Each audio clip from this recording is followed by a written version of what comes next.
Olá pessoal, tudo bom? Meu nome é Paulo Montanaro e neste vídeo irei falar sobre a história da animação de uma forma bastante rápida. Isso para contextualizar um pouco o tema aos longos dos últimos 100 e poucos anos e entendermos como chegamos até o momento atual, certo? Bem, produzir uma sequência de imagens para criar no espectador uma sensação de movimento não é algo exatamente novo.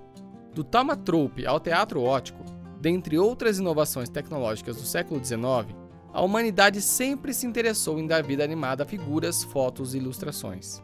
Se desconsiderarmos experiências como a Lanterna Mágica e outras antes da invenção do que chamamos hoje de cinema, a história irá nos contar que o primeiro filme de animação é Fantasmagorie, de Émile Coutet, e que foi exibido na França pela primeira vez em 1908. Em 1909, Winsor McCay leva às telas produções híbridas e uma técnica apurada alcançada por outros animadores tempos depois, utilizando pela primeira vez camadas, as chamadas layers, para cenários e personagens, dinamizando o processo de produção. Kurt the Trained Dinosaur é uma das suas mais notáveis obras. Menos de 10 anos depois, em 1917, o argentino Quirino Cristiani exibe El Apóstolo em seu país, sendo considerado o primeiro longa-metragem de animação. Curiosamente, a primeira transmissão oficial de TV no mundo usou um modelo de papel machê que, mais tarde, seria um dos personagens mais reconhecidos da história da animação, o Gato Félix. Isso em 1928, algo inimaginável para uma época onde mesmo o cinema ainda buscava estabelecer a sua linguagem. Foi obviamente uma época de grande efervescência de produções para o cinema também. Podemos destacar nessa época alguns animadores pioneiros como, por exemplo, Hugh Harman e Rudolph Ising, que criaram o que mais tarde seria chamado pela Warner Brothers como The Looney Tunes, ou os irmãos Fletcher, criadores do personagem Betty Boop.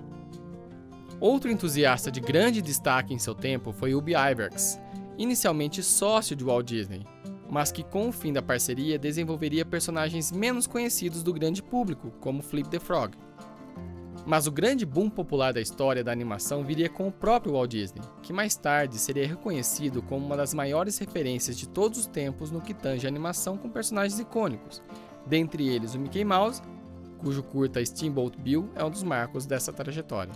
Não podemos esquecer também de como as técnicas de animação revolucionaram o cinema mais convencional.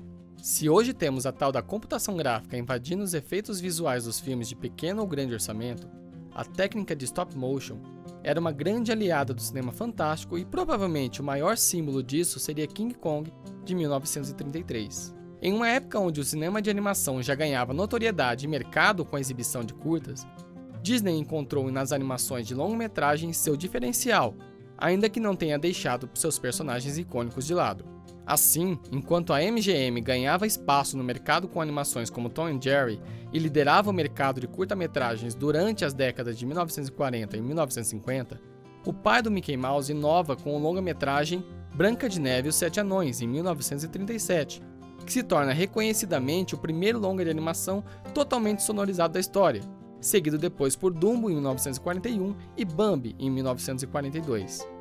Ainda nesta primeira metade do século, ganham notoriedade a UPA, United Productions of America, e a NFBC, a National Film Board of Canada. A primeira é fundada por ex-funcionários dos estúdios Disney e que vê na animação com acetato uma nova possibilidade técnica e de linguagem na produção de animações.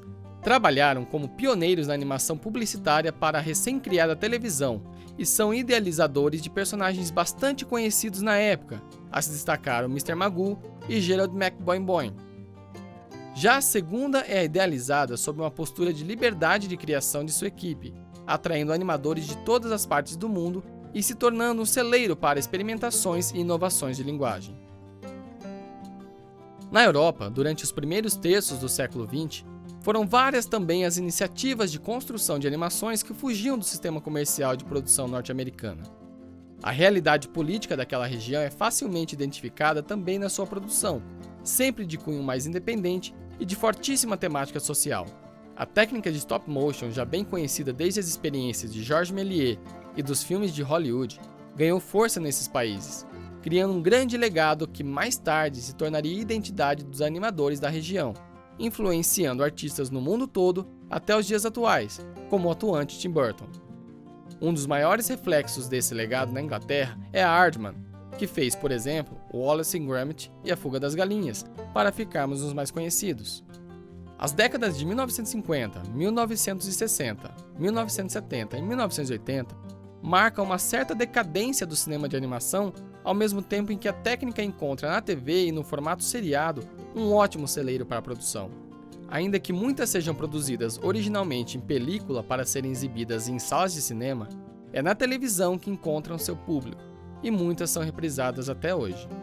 Nos anos 50, surgem ícones como os Looney Tunes, com o emblemático Pernalonga como grande protagonista, e mais tarde, o Zé Colmeia em 1958. Enquanto isso, no Brasil, pioneiros como Anélio Latino Filho buscam encontrar formas de viabilizar a animação nacional. Sinfonia Amazônica, de 1953, certamente é um dos maiores expoentes desse período no país.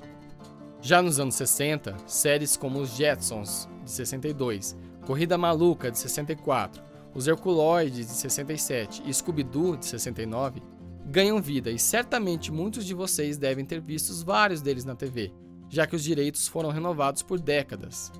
Nos anos 70 e 80, vemos surgirem animações como Bicudo Lobisomem, de 78, Os Smurfs, em 81, He-Man e Caverna do Dragão, em 83, She-Ra, em 85, Cavalo de Fogo, em 86 e DuckTales, em 87, só para ficarem alguns dos mais conhecidos, inclusive aqui no Brasil, onde passaram por muito tempo. Percebam que em termos técnicos e mesmo estéticos, a produção de massa nesse período pouco ou nada mudou.